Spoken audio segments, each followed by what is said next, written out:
StreamYard keeps messing up. But once again, like, share, subscribe, leave a comment. Migrants are causing mayhem across the United States. They are creating all doing all types of crimes, from unaliving Americans, SAing children, kidnapping, stealing. They're doing everything, and they need to go. And I'm going to show you a number of videos of what's happening across America with these migrants from Venezuela, from Ecuador, Honduras, all of them. They need to go. They not welcome here.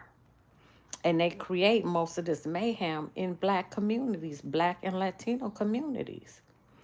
And it's time for them to go. So I'm going to start again. This video, I got to start it from the beginning, though. Let me, before I flip this phone. Okay.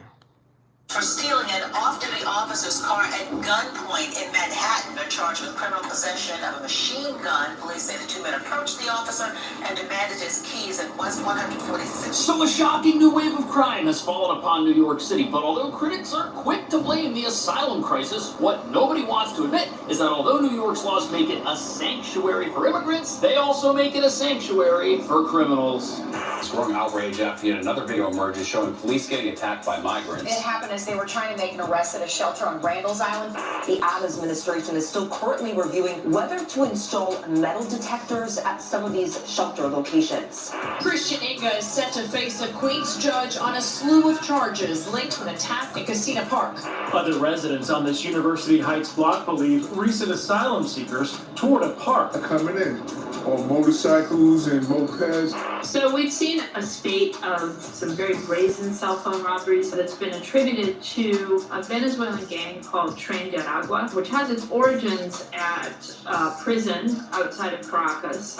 Anytime you have 3,000 people who are placed in an environment that they cannot work, they have to sit around all day, things like this have the potential to happen.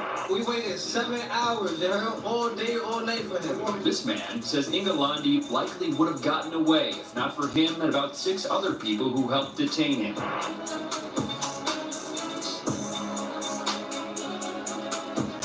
Crime is now so bad in New York, some are now calling for a repeal of its sanctuary city status. But what nobody's talking about is that even if you take away every single one of the city's sanctuary policies, you're still stuck with a justice system that makes this place a sanctuary for criminals no matter where they're from. A haven, so to speak, for violent gangs to roam our streets on mopeds, stealing phones and purses, where you'll also find open-air theft markets operating in front of the very stores crooks are stealing from, and where if you get in trouble for anything, you can assault the police and be released without bail. Just like the 6 asylum seekers that shocked the nation with their attack on the NYPD late last year, an attack we now know has emboldened every criminal in this city. And we're not just talking about asylum seekers, over 200,000 of whom have come to New York, most with the intention of obeying the law and starting a new life for themselves. But right now, the city still has a shelter population of around 65,000 people, all of whom were promised jobs, but are now trapped in tiny hotel rooms in America's most expensive city, which is no excuse for crime, certainly, but it doesn't need to be, because the justice system here makes excuses for criminals every single time they get arrested. And no matter what crime someone commits, 9 times out of 10, the district attorney's office will drop or downgrade the charges until dangerous repeat offenders are either set free completely or let off with a minor slap on the wrist. But it gets even worse, because for months, reports have been circulating of dangerous gangs exploiting the U.S. southern border, using it to infiltrate our city with their underlings, who are now reportedly making alliances with local New York gangs, expanding their criminal empires, and recruiting vulnerable individuals from within New York's own shelter populations. But what's most alarming are the latest attacks on police, which keep happening, because if the police aren't safe in this city, no one is.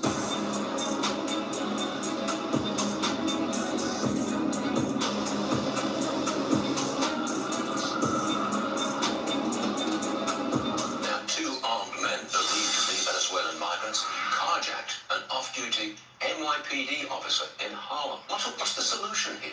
How do we stop this surge in migrant crime? Well, we need to secure the border, Stuart. But We we don't need have more Did you hear that?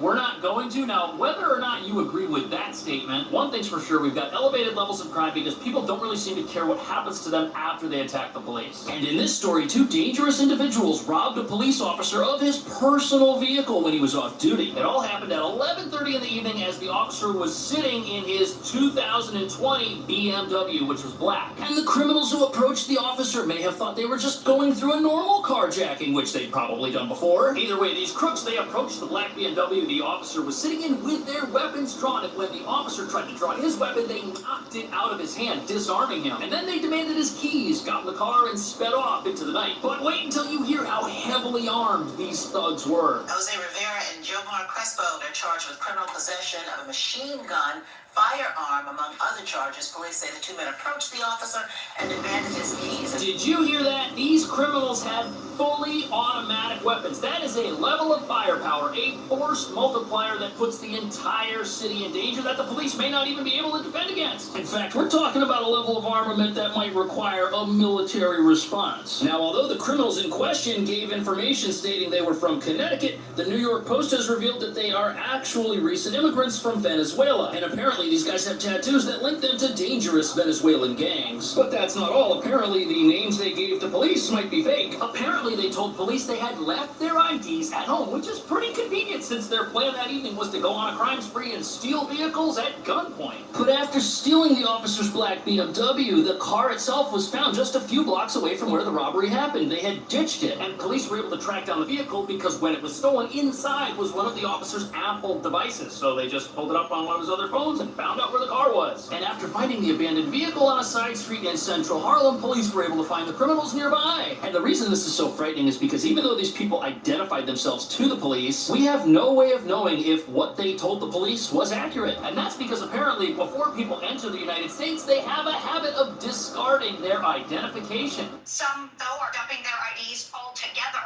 I have come across piles and piles of discarded documents on the U.S. side. This is happening before they're even apprehended by Border Patrol agents. Now, the idea here... Now, look, there could be many reasons why someone would want to get rid of their ID before entering the United States. After all, not everybody who's come here wants to join a gang and commit crime. And many people are under the impression that coming into the country without any ID means you get a clean slate because the authorities have to record whatever you provide to them and hope that you've done it honorably without lying. But apparently this type of system is being exploited by a small minority of people who wish to come here and do something other than live the American dream. There are criminals who have it in their best interest to sneak into the country and make their way to sanctuary cities, where they can live for free while living a life of crime by taking advantage of the generous safety net offered to the less fortunate by cities like New York. And they're able to do this because so many people in other parts of the world are living in such dire circumstances that they'll do anything to get into the country. And the last thing they want is for their name to pop up in some database that links them to somebody who they're not, or for their country of origin to be the reason they can't get into this country in the first place. Which is a huge problem because even though most of the people entering the country don't wish to harm us or the police, the next person on our list did something even worse than a carjacking, and they never should have been in the country to begin with.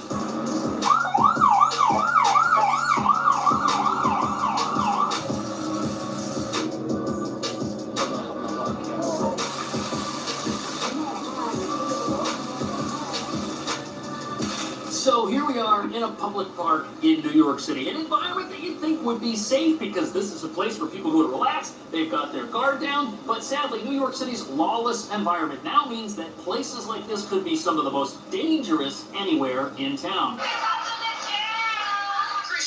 Is set to face a Queens judge on a slew of charges linked to an attack in Casino Park. Police say Inga is a migrant from Ecuador who entered the U.S. through Eagle Pass, Texas. So this is an unbelievable story, not only because of the awful deed that was committed, but because of what it took to bring this person to justice. So this story revolves around a recent immigrant from Ecuador who singled out two teenagers in a park the other week, where sadly he attacked them during broad daylight in the middle of the afternoon. But even though this attack took place in an environment many thought to be safe, and even though the teenagers went and got help almost immediately, the perpetrator still escaped from the scene of the crime. And this person would have escaped if it weren't for some incredible detective work by the NYPD, because they were able to obtain security camera footage revealing the suspect's face. And after those images were released to the general public, it didn't take long for locals to figure out who this person was and where to find him. And even though criminals in our city might not be afraid of the police, you definitely don't want to step on the toes of local New Yorkers who are upset with you. This video shows Christian Giovanni Ingolandi on the ground just outside this deli, minutes after Jeffrey Flores says he spotted him.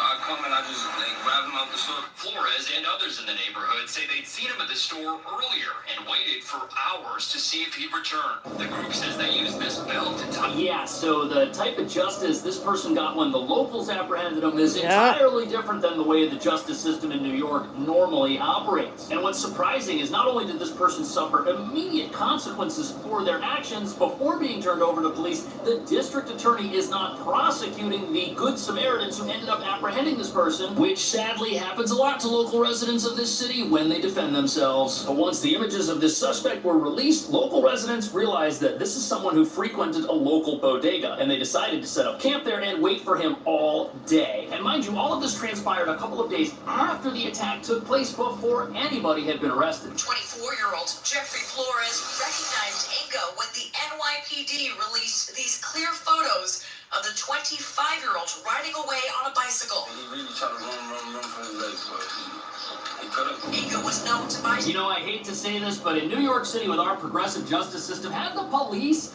been the ones to find this guy and had they been a little rough with him when they brought him in, he may have in fact been released. But since it wasn't the police that he had to deal with, things didn't turn out that way. And people are referring to the locals that caught this guy as heroes of the neighborhood, which they are, and which they should be commended for. We waited 7 hours, all day, all night for him. This man, who goes by Forge and didn't want to give his real name, says Ingolandi likely would have gotten away if not for him and about 6 other people who helped detain him. You know, if angry New Yorkers weren't more frightening than the police we have here, I doubt we'd be hearing about any of this. But not only did the locals do their own detective work and set up their own sting operation, they were able to hold on to this guy and keep him in one place until the police arrived to take him away in handcuffs. But even though it seems the criminal involved in this tragic story may actually face the justice they deserve, that's sadly not something that can be said about the criminals in our next story, who've not only figured out how to take full advantage of New York's generous safety net, but are using that safety net in order to expand their criminal empires right here under our very noses. And critics say what you're about to see is the predictable result of loopholes being exploited in New York's sanctuary city policies and also its sanctuary laws that hide and harbor criminals.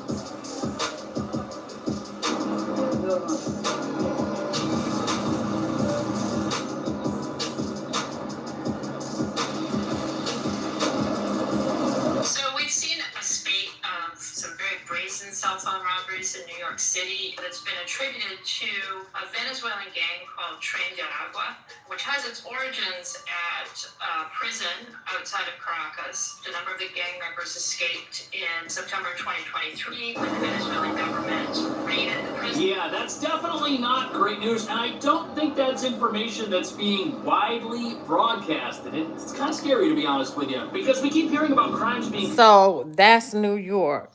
But wait. Oh,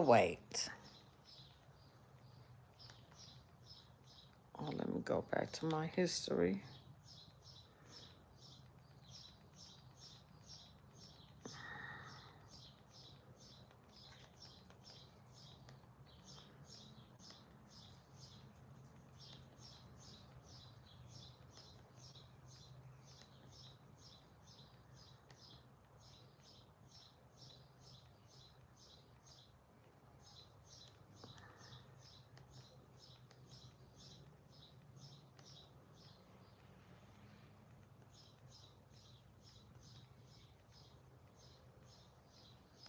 Oh, that's Europe. Hold on.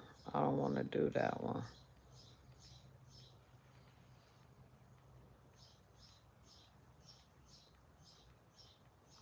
Again, New York. Hold on. As everyone's aware, on August 6, 2023, our peaceful Harford County community was rocked when the body of Rachel Morin was discovered in an area just about a mile from here, just off the Mom Pa hiking trail here just outside the town of Bel Air. In addition to the impact to our local Harford County community, Rachel's murder gained this national Connecticut. and even This Connecticut. international attention. The young mother of 5, whose life was violently taken in a public location, is one of the safest places in the state. It's not supposed to happen, and it shouldn't have happened. In the days and months since Rachel was murdered, Rachel's family and friends, our Harford County community, and the men and women of the Harford County Sheriff's Office, along with all of our allied partners, have worked tirelessly to bring the individual responsible for her death to justice. Our deputies and our partners have worked this case with persistence and passion for Rachel and for her family every day over the past 10 months. Just over 3 weeks ago, on May 20th, on what should have been Rachel's 38th birthday, and in a poetic coincidence, or perhaps in Rachel's own divine assistance, our investigators uncovered a lead that led us to this day. And on this day, I'm here to tell you, Rachel's murderer is no longer a free man. Okay. Now. Oh, shoot. I ain't want to do that one.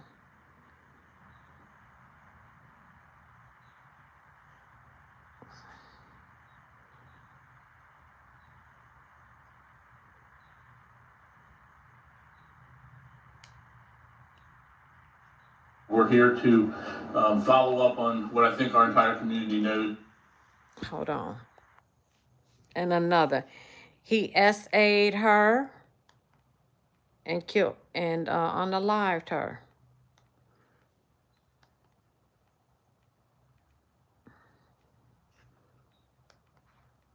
Oh, shoot. Let me go to this. It's so much of this. Just ridiculous.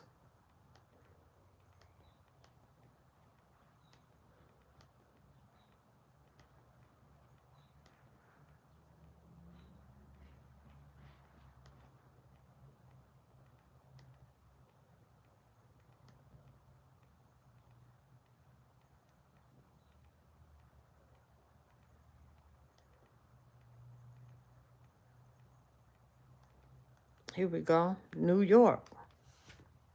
Identified as a Venezuelan migrant accused of shooting 2 officers after they tried to pull him over for driving the wrong way.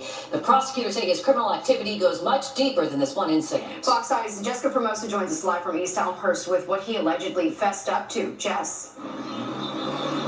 Natasha and Teresa, he said a lot, and we're going to get to that in just a second. But as you recall, this suspect came into this country illegally a year ago. He was arraigned on a number of charges, including 2 counts of attempted murder in the first degree. He used to live here at this shelter off Demars Boulevard, but says he was kicked out. Now, he made a shocking confession to authorities, saying that he is a member of the vicious Venezuelan gang, Tren de Aragua, and that gang is smuggling firearms into migrant shelters.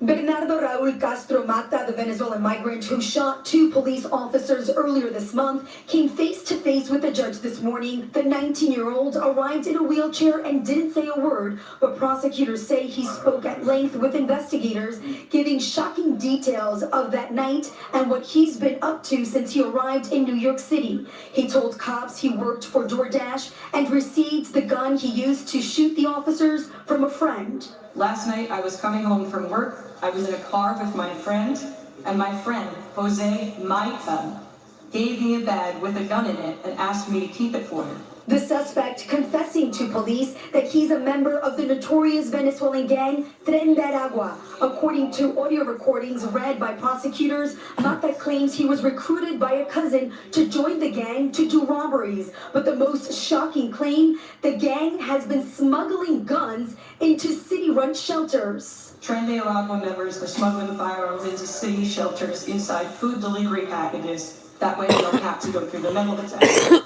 On June 3rd, 2 NYPD officers attempted to pull him over for driving an unregistered scooter the wrong way on a one-way street in East Elmhurst. As police tried to pull him over, Mata ran off. Police chased him, and when they caught up with him, he resisted arrest. Mata allegedly fired at both officers, shooting Officer Christopher Abreu in the leg and Officer Richard Yaruso point blank in the front of his bulletproof vest. In court this morning, the ADA says Mata also said that shooting at police officers is what they do in his home country. It is common practice for Tren Aragua gang members to shoot at police officers because Venezuelan police officers shoot at gang members for minor infractions.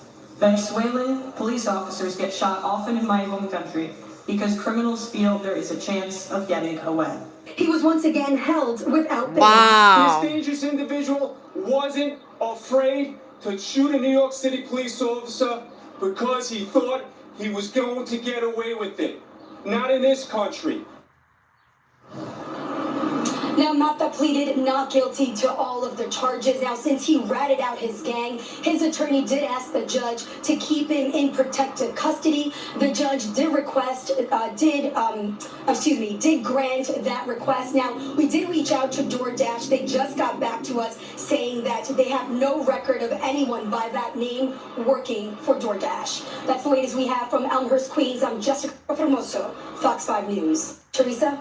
Because that's what they do in their own country to bring fear.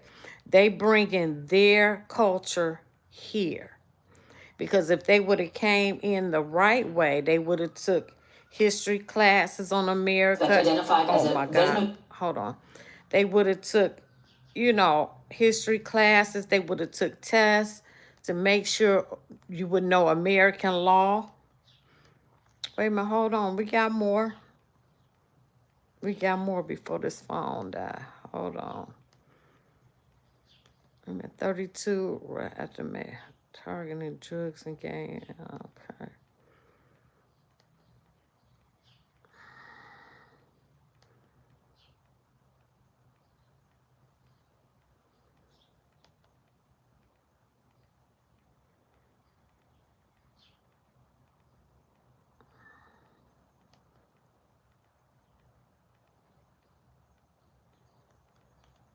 Here we go. This is that Rachel Moore.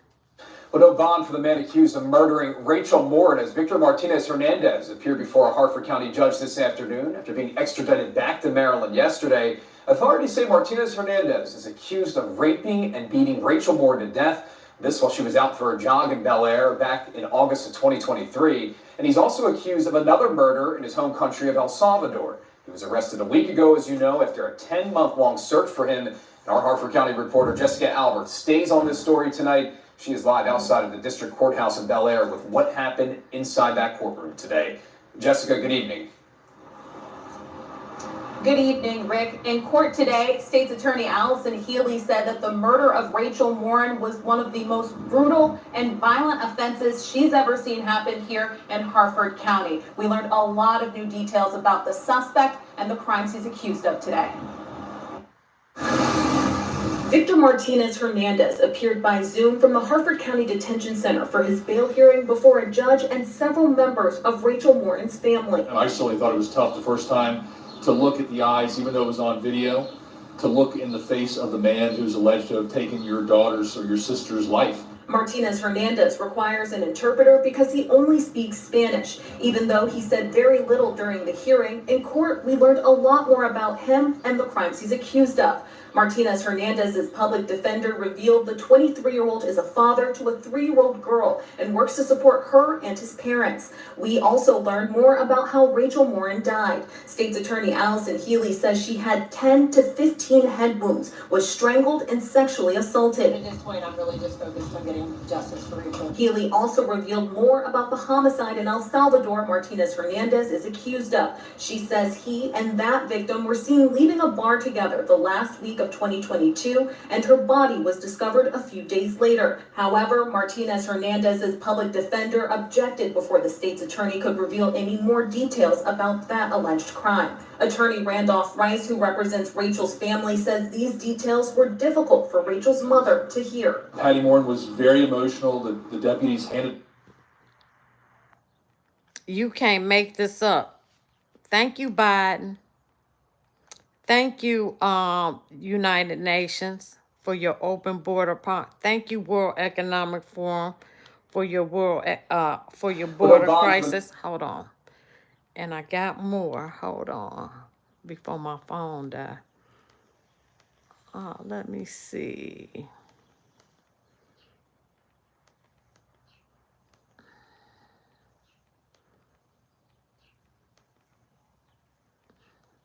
Oh, this New York. Be down. He's right there. Look at right there. He got on him first and started hitting him. The girl that recorded was hitting him. He had him down, and we all just basically retaliated for the 13-year-old girl, because it's not right what he did to her. Daniel Ramos tells Pix 11 News it was all hands on deck. 6 to 10 of his friends sprung into action when they saw Londi. They say they confirmed it was him by pulling off his shirt. That's when they saw the distinctive tattoo on his chest. Outnumbered and taking a beating, first the 25-year-old migrant from Ecuador tried to run. But Jeffrey Flores had other plans. I got the belt and tied his feet, and that's it. Well, you said you tied his feet with the belt. Was he saying anything when you guys grabbed him? He was just trying to say, like, he could explain. We wasn't trying to hear you explain nothing. During a news conference, police praised detectives for being relentless. That includes working with the community. There is no greater force multiplied in the eyes and ears of the engaged, fully involved public. We got one less criminal off the streets. What Londi is accused of, the rape of a 13-year-old in broad daylight and terrorizing her 13-year-old friend, who was forced to witness it all, put these men and women over the edge. So for them, getting him off the streets was personal. And we don't condone that over here. I don't care who you are. You could be my best friend. If I find out you do something like that, it's over for you. There's no talking. Do you understand? When it comes to that topic, it's a very sensitive topic. It was a 13-year-old girl, like, you know, it hurts, you know. It's like, I could have been somebody you know, family.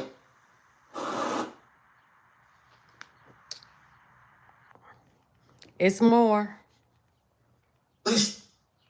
It's more. You can't make this up. They got to go. They got to go.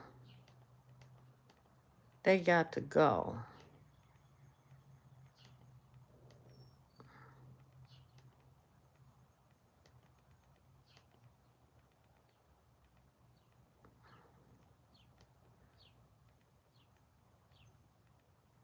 Oh, this New York. He's from Venezuela. He's been caught shoplifting 18 times. 18 since times. December 2023. Like I told y'all, they come off of those buses committing crimes. He's now being held on a $50,000 bond, charges of 2 counts of assault on a police officer, petty larceny, after allegedly sinking his teeth into police officers last week, leaving 2 wounded. This is according to Manhattan prosecutors.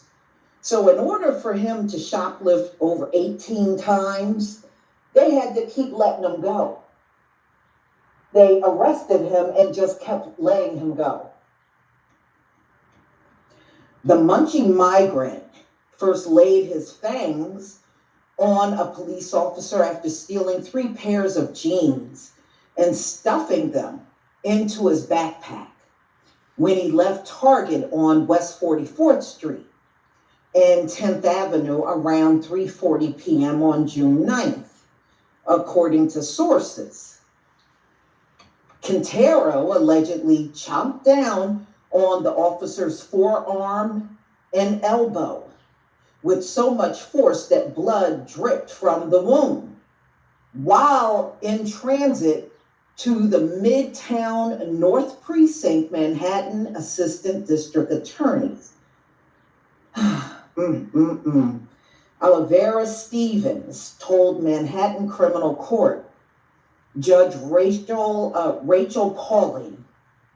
So just 8 minutes later, Quintero took another bite out of a different police officer, this time on his leg and forearm while inside the precinct at 3:48 p.m. on the same day.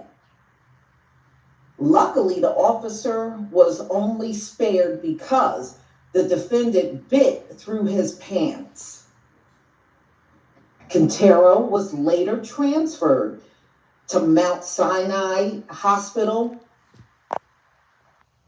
You can't make this up. These migrants doing every damn thing. Before my phone died, I want to get to this most horrific story.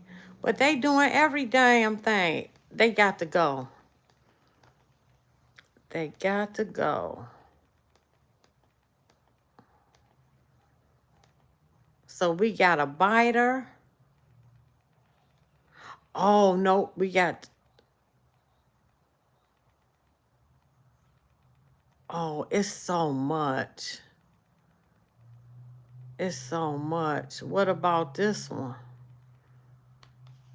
Another one. An 11-year-old girl is sexually assaulted by her 20-year-old neighbor Saturday. This is according to police. They say Marvin Perez Lopez is an undocumented migrant or immigrant, I should say, who's only been in the country now for a few months. Our Todd Wilson spoke with the sister-in-law of the man arrested and his reaction from the Palm Beach County Sheriff, Rick Bradshaw.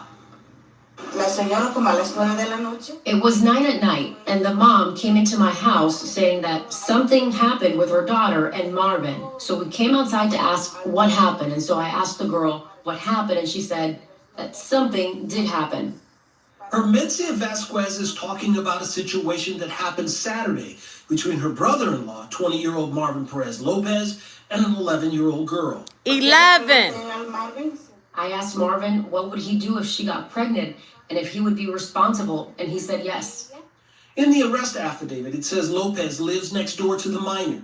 It goes on to say Lopez, he grabbed her hand and said, "Get into the van." It continues by saying he started touching her and she didn't like it. According to police, Lopez had non-consensual sex with the 11-year-old girl. Lopez is an undocumented immigrant from Guatemala. According to authorities, he left Guatemala in early January, crossed through Mexico, turned himself into Border Patrol, and was given a court date for sometime in 2027 and then released. He found his way to Florida at the end of January this year. And now he commits a crime where he held an 11-year-old girl against her will, sexually assaulted her. Right? That's a capital crime. We grabbed him. He's confessed to the crime. So why was he given a court date for 2027? Immigration attorney Richard Huber says he knows the answer. So the courts are overwhelmed for sure. That's the answer. He says vetting at the border is poor. That they will get a hearing date many years from now. It's more. That's Florida. They everywhere. Hold on. I'm trying to do 2 more. Phone, please don't die before I hit you on the charger, because I don't want to have to do this again. So we had essay of 11, 12, and 13. We got a biter.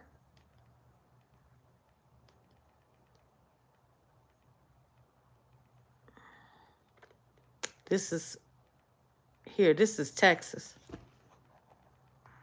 It's now becoming a political flashpoint. Oh, let me get back. Should never have been. Oh, hold on. Let me get back. I thought I was at the beginning. Tonight, chilling new details in the murder of 12-year-old Jocelyn Nungaray in Houston. 2 Venezuelan migrants, 22-year-old Johan Jose Martinez Rangel and 26-year-old Franklin Peña, charged with capital murder after authorities found the body of Jocelyn strangled. These monsters took that opportunity from her, from our family, of watching her. According to a motion filed by prosecutors, the men spent at least 2 hours with a minor, tied her and dumped her body under a bridge where neighbors found her hours later. Prosecutors sharing details they say came from the phone of one of the suspects and his own admission. At his arrest, he had a bite mark on his arm and scratch marks on his arm. Did say that he did tie her up and that he suggested that they throw her in the bayou to get rid of any DNA. Pena stated that he just kissed her and then helped throw her in the bayou, but that Martinez Rangel did everything else. According to our Houston affiliate, one of Jocelyn's family members shouting murder and "I hope they kill your children" in Spanish at Martinez Rangel as he left a bail hearing on Tuesday. An attorney for Pena telling NBC Houston earlier this week he is very remorseful for the situation that he finds himself in. Attorneys for Martinez Rangel have not responded to NBC's request for comment. According to an ICE spokesperson, Martinez and Pena were apprehended by Border Patrol after entering the country illegally earlier this year. Both were released with notices to appear to continue their legal process with immigration, but it isn't clear when they arrived in Houston. The case now becoming a political flashpoint. These monsters should never have been in our country, and right, Trump, right, would not have been in our country with a strong border. A Biden campaign spokesperson responding to attacks levied by Trump on social media, writing in part, Donald Trump is making Americans less safe by blocking the border deal. The White House said that was an awful border deal. It didn't stop anything. They still they weren't able to close the border till they processed 5,000 people. So it did not stop it. That was an awful deal. An awful deal. They shouldn't have passed that crap. Let me do one more. Hopefully. Dang. Oh, my God. What happened? What happened? Hello, oh, Aaron. shoot. Oh, shoot.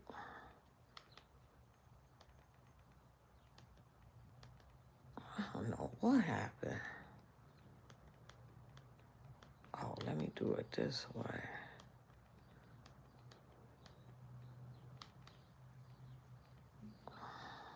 Okay. This is the last one.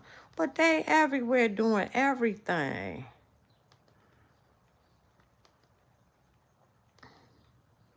So the lady was assaulted in New York, sunbathing.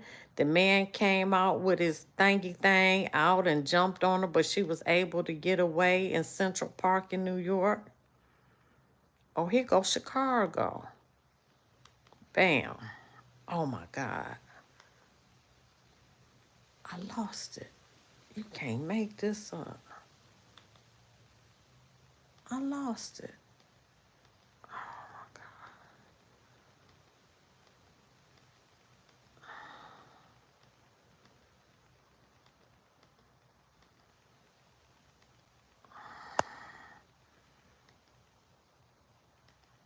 Oh, here you go.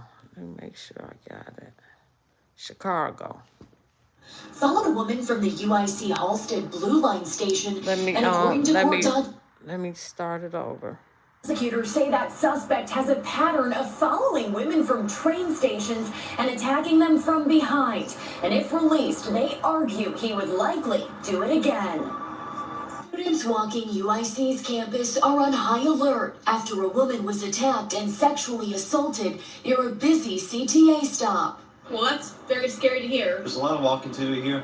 And of course, most of our students are commuters. Around 8 p.m. on Saturday, March 16th, UIC police say Venezuelan migrant Elvis Jesus Hernandez Pernalete, who also goes by Luis Guevara, followed a woman from the UIC Halstead Blue Line station and, according to court documents, wrapped one arm around her neck and another around her torso. He allegedly physically and sexually assaulted her, stole her belongings, and ran. Yeah, so here's the incident. The victim was not a UIC student or staff member, but the assault prompted a campus-wide alert. We have individuals in our city who are not completely vetted.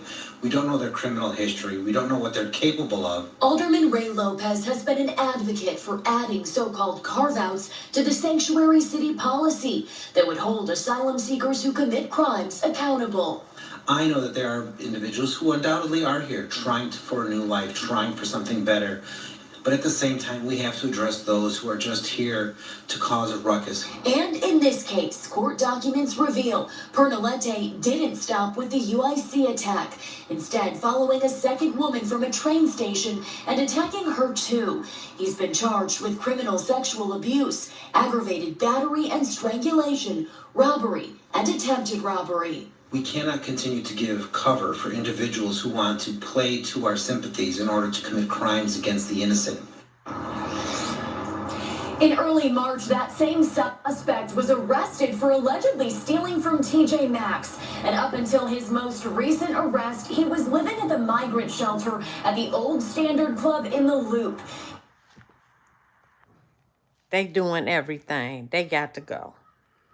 I want to do this last one. I think my phone I want to do this last one, that they fighting each other at the shelter in New York City. They got to go. They got to get the hell out of here. They biting, essaying, unaliving. Oh, no, this is Colombian. Dang, I forgot about this one.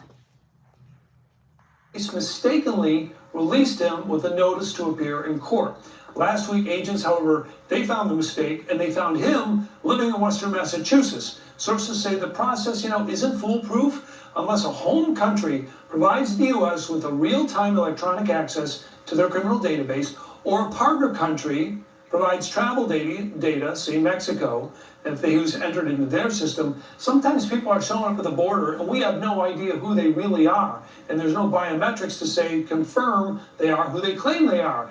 In this case, however, Border Patrol caught it. ICE did catch the error and thankfully picked him up before anything untoward happened to the people of Western Massachusetts. The problem is some agencies just don't have the data that they want and they slip through the cracks. Mike? Yeah, it's...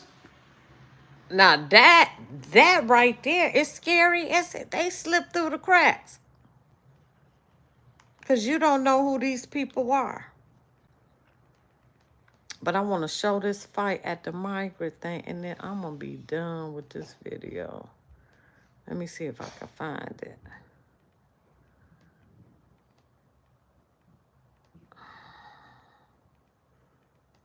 They doing everything.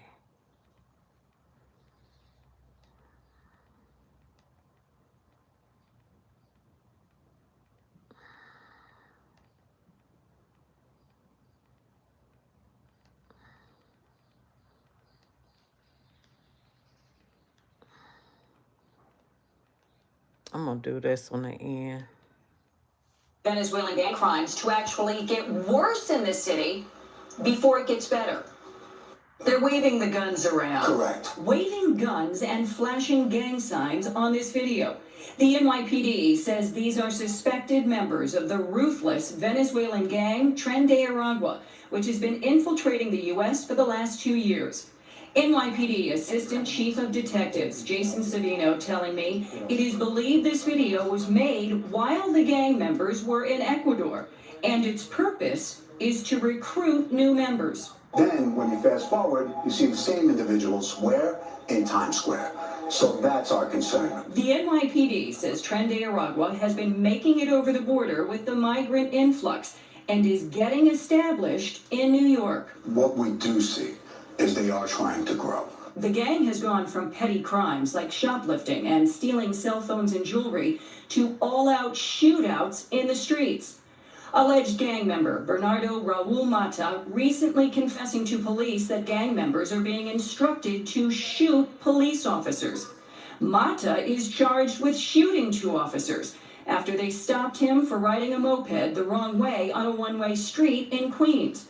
In court, an assistant district attorney revealing what Mata told investigators about the gang. Tren de Aragua members are smuggling firearms into city shelters inside food delivery packages. That way they don't have to go through the metal detector. Guns being smuggled into migrant shelters in food delivery packages. They got to go. Get them out of here. They not welcome here. Like, share, subscribe, leave a comment. I'll be back. I got to charge my phone. Thank you for watching.